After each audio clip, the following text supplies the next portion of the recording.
Okay, 1.3 notes. You guys able to find that in Schoology, right?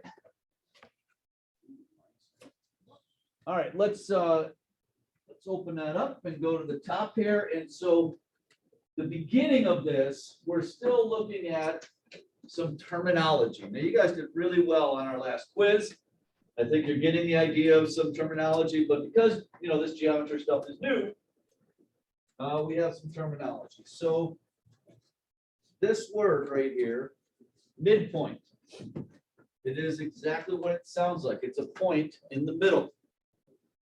Okay, so if we're looking at this segment right here, the midpoint is M, exactly in the middle. And the way we know it's exactly in the middle is, remember these slashes here. If it has a slash, that tells us that AM and MB are the same length, therefore N has to be right in the middle. So that's a midpoint. A segment bisector is really similar to a midpoint, because bisect, bi means two, and we have two sections. So a segment bisector is like this line right here, because it cuts this segment into two equal sections. All right, so a bisector cuts it into two equal sections, just like a midpoint does. But a bisector is typically a segment or a line. So looking down here at example number 1, we have in the figure PT is equal to 20. And so if PT is equal to, where's PT? PT is equal to 20, because I have these lines right there, that means that TQ is also equal to 20. Okay, that's exactly what that notation means. So to identify the segment bisector, we could say is line SR. So if I put SR, remember, if we're talking about a line, put that line symbol above it. Okay. And so then it says, if we want to find PQ, now notice if there's nothing written above it, that means the length of PQ. So we're finding the entire length from P to Q, which is going to be 20 plus 20, of course, is 40. So again, with midpoints and bisectors, we're just talking about cutting stuff in half. So looking at our next one, we know that AM is 15. That means that MB is also 15 because they both have the slashes on them. So the segment bisector would be line MB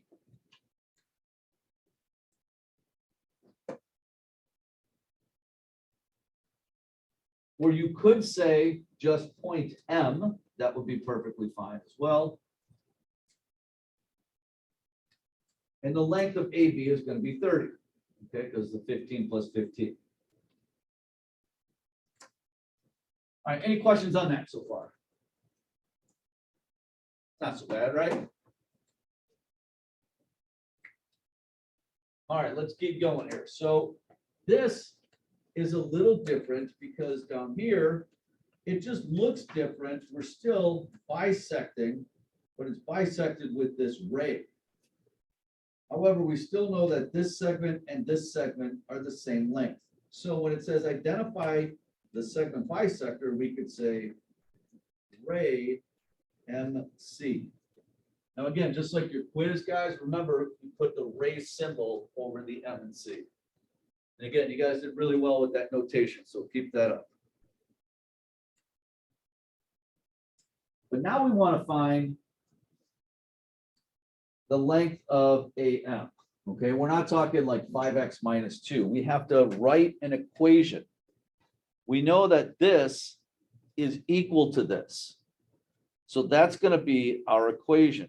5x minus 2 is equal to 4x plus 4. Okay, because we know they're equal because of the little tick marks on it. We just set them equal to each other, and now we let algebra take over. So I'm going to move the 4x to the other side by subtracting 4x from both sides.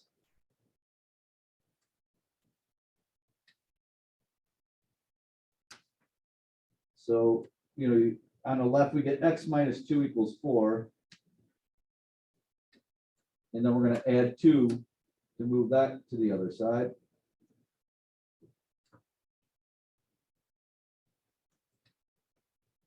And so x equals 6. Now remember, though, it didn't ask for x. It said, what is the length of AM? That means like this segment. Well, that segment is 5x minus 2. So we have to do 5 times, now that we know x is 6, minus 2. So that's 30 minus 2, which is 28. 28 is our answer.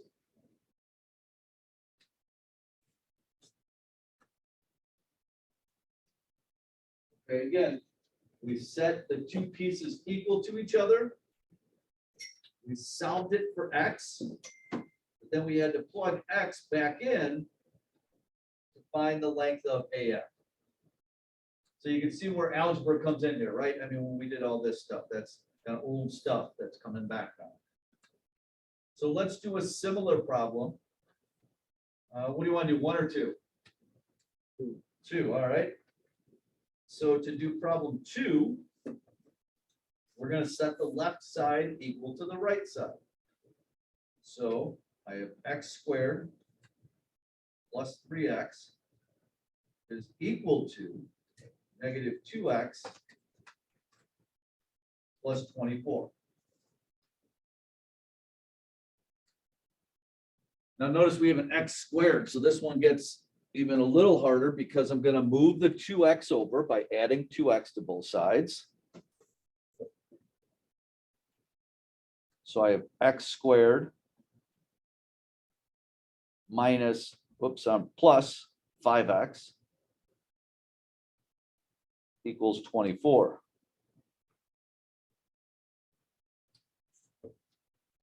Now I got to get that 24 on the other side. So I'm going to subtract 24 from both sides, giving me x squared plus 5x minus 24 equals 0. Now, remember the glory days of factoring? Okay, we're going to factor this thing on the left. Where we have to write down factors of 24. So I'll list them over here, like 1 and 24, 2 and 12, 3 and 8, 4 and 6. But I need to pick the ones that are going to give us 5x. So yeah, 3 and 8 would give us 5, right? So if I had x plus 8 and x minus 3.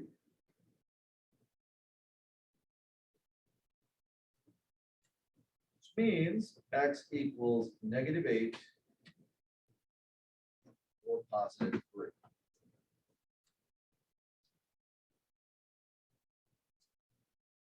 Now, don't forget, the question said find ST. So now we have to take those numbers and plug them in here. If I plug negative 8 in for x, and I did negative 8 squared plus 3 times negative 8. On the right side, I have negative 2 times negative 8 plus 24. Well, on the left, I get 64 minus 24, which of course is going to be 40. I'm not even going to deal with the other side because I know they're the same length. Remember, they have to be the same. So that means that ST equals 40 when we plugged in negative 8. We also have to plug in positive 3 because we got 2 answers for x. going to erase this part and plug in +3. So I get 3 squared plus 3 times 3. And so that's 9 plus 9, which is 18. But again, remember that they both have to be the same. So 18 plus 18 is 36. So that's a tough one. You know, we had this quadratic where we had to factor. We got a couple answers for X and had to plug them both back in. Okay, but that algebra stuff is coming back here. Any questions yet?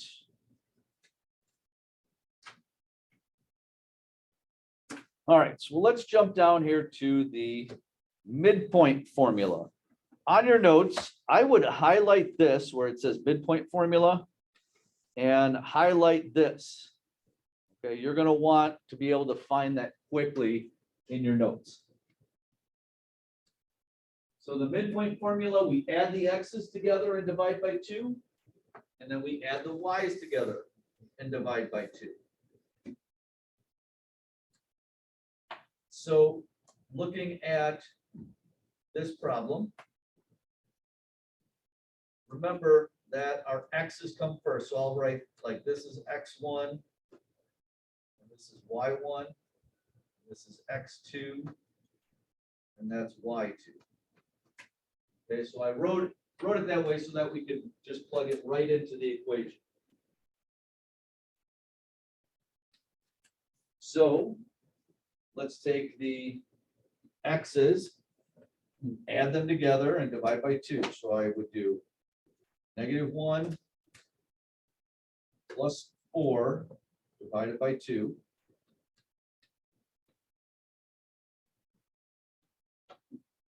And then we're going to add the y's together. 2 plus -3 divided by 2.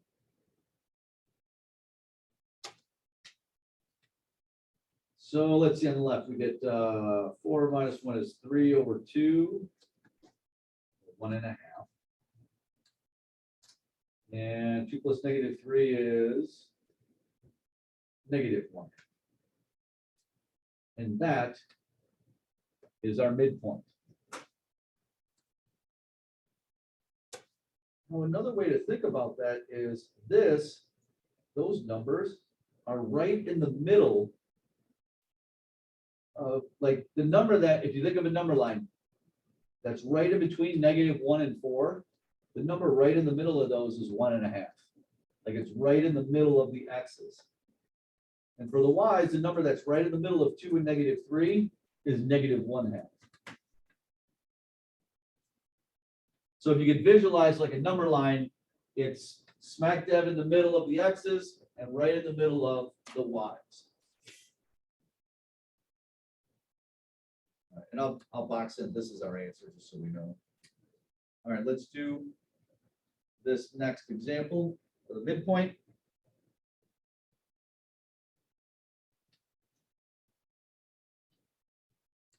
All right, so we're going to add, we're doing problem number 1 here. We're going to add the x's together.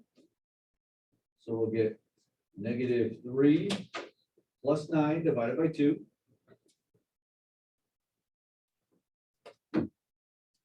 And then we will add the y's together.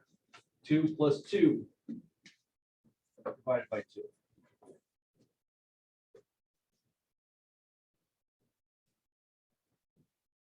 So -3 plus 9, that's what, 6? And 6 divided by 2 is 3.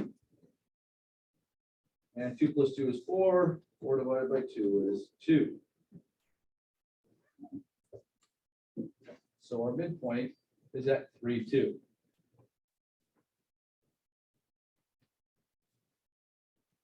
Now again, to give you a visual of what that means, here, let me get this other stuff out of the way, I guess. Here, I'll move this down and move this up. Okay, what those numbers are, again, that if you look at a number line between -3 and 9, the number right in the middle of those two is 3. And if you look between 2 and 2, well, what number is right in the middle of those? Of course, it's going to be 2, right? Because it's the same number.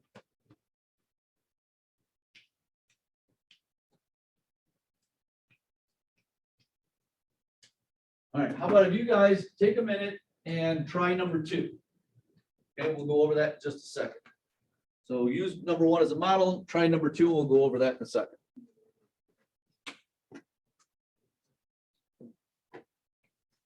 All right, let's take a look at number 2. So I'm gonna add my x's together. So I have 1 plus 7 divided by 2.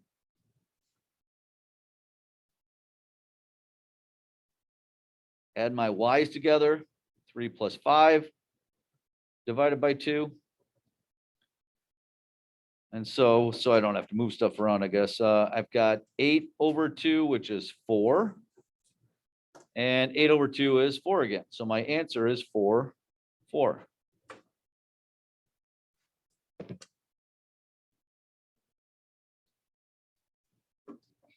Okay, and again, notice that the number that is right in the middle of 1 and 7 is 4, right? And I can do that by like 1 plus 3 is 4 and 4 plus 3 is 7. So it's right smack dab in the middle of those. 3 plus 1 is 4 and 4 plus 1 is 5. Like that's the number right in the middle of the y's. All right, the reason I'm kind of describing it that way is because the next one is a little bit harder. Because in this case, and we got to be careful, it tells us that M is the midpoint and it gives us one of the endpoints. So for example, we're not using the formula here. We're trying to say if M is right in the middle of A and some other coordinate over here, what is that coordinate going to be? So here is a good way, I think, to do that. If we look at the y values,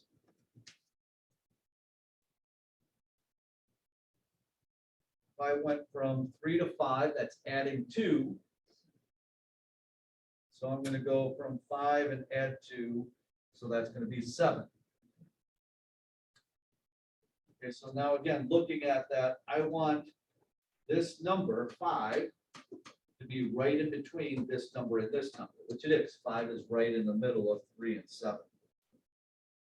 Okay, and I got that by doing, I saw that 3 plus 2 was 5, so I added 2 there. For my x's, I'll do the same thing. 2, well, I don't have to add anything, right? 2 plus 0, so I'm going to add 0, and I get 2. So this is our other endpoint at 2, 7.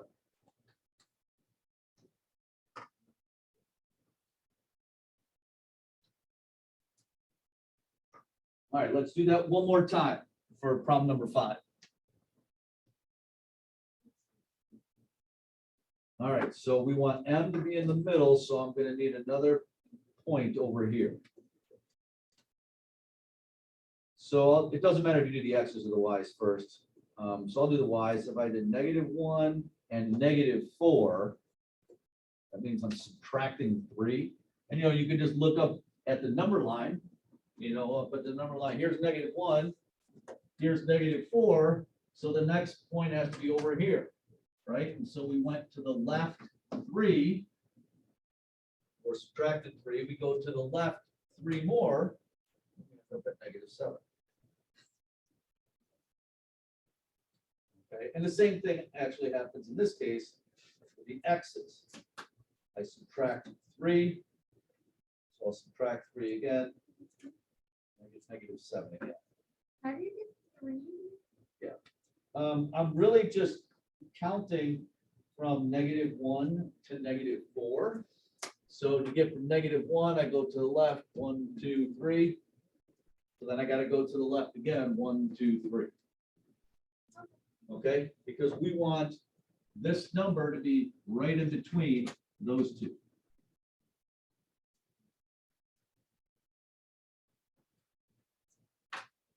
All right, I got one more piece for you guys, but are there any questions before I move past midpoint?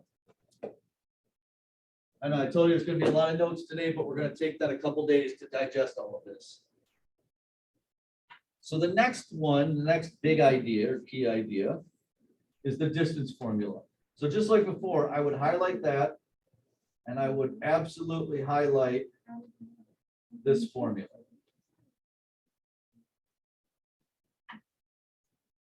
That is how we find the distance between 2 points.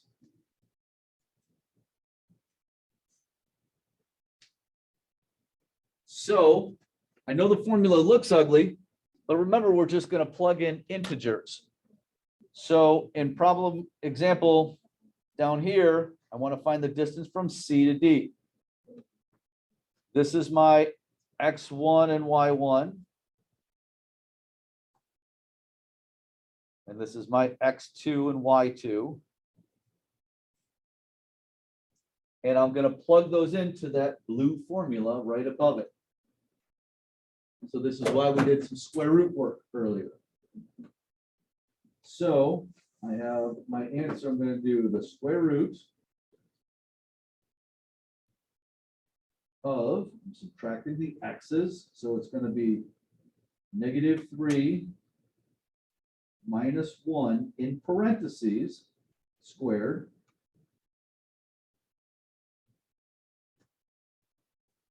plus, and I'm going to subtract the y's. So 2 minus -4 squared. Yes, Lucas. Yeah, so the question was, for these, could you reverse the order? Yes. So if you wrote this as like 1 minus -3, which is 1 plus 3, you'll get the same answer. As long as you do it for both terms. If you do it for the x's, you got to do it for the y's also, okay? It's just good habits. But we should get the same answer either way. So -3 minus 1 is -4, which I'm going to square in my next step. And 2 minus -4 is like 2 plus 4, which is 6, which I'll square in my next step.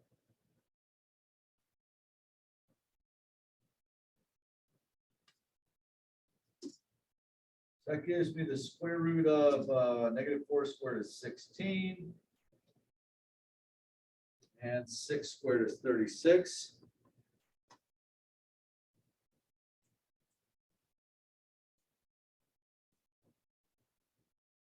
Which gives me the square roots of 52.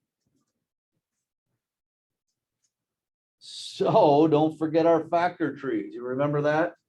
Okay, so we're kind of going back to a lot of those other skills that we had worked on before. So I do like 2 and 26. And my 26 can be split into 2 and 13. And both 2 and 13 are prime. So that's as far as my factor tree gets. Which means my answer is 2 on the outside. And that 13 is underneath. So it's 2 square root of 13.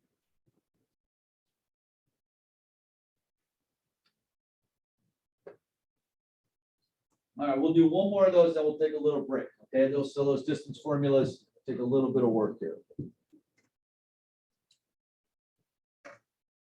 All right, so let's do problem 8, okay? So I'm just plugging into the distance formula. So I'm just using this blue formula up here.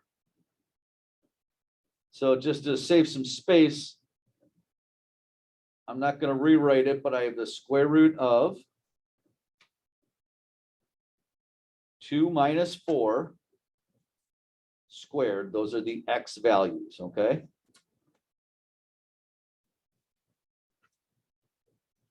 Plus 5 minus -1 squared.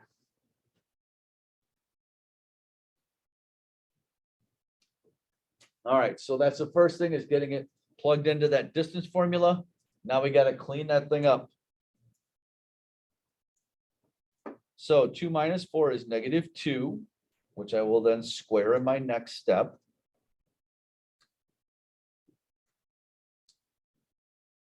Five minus -1 is like 5 plus 1, which is 6, which I'll square in my next step.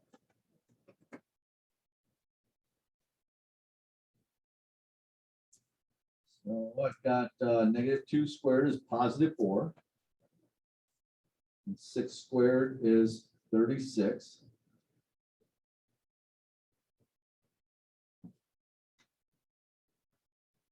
And so we have the square root of 40. And now it's factor tree time. So let's split that guy up. We got 2 and 20. 20 could be 2 and 10. 10 could be 2 and 5.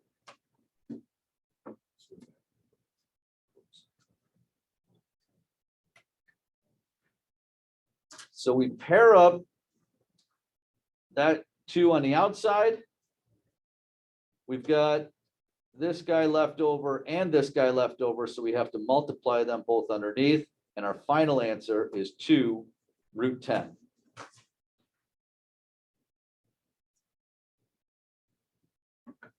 All right, so it looks like a lot, right? I mean, there's lots of steps there, but those are all things you guys have done and have been successful at doing in the past. We just got to kind of tie them all together. Okay?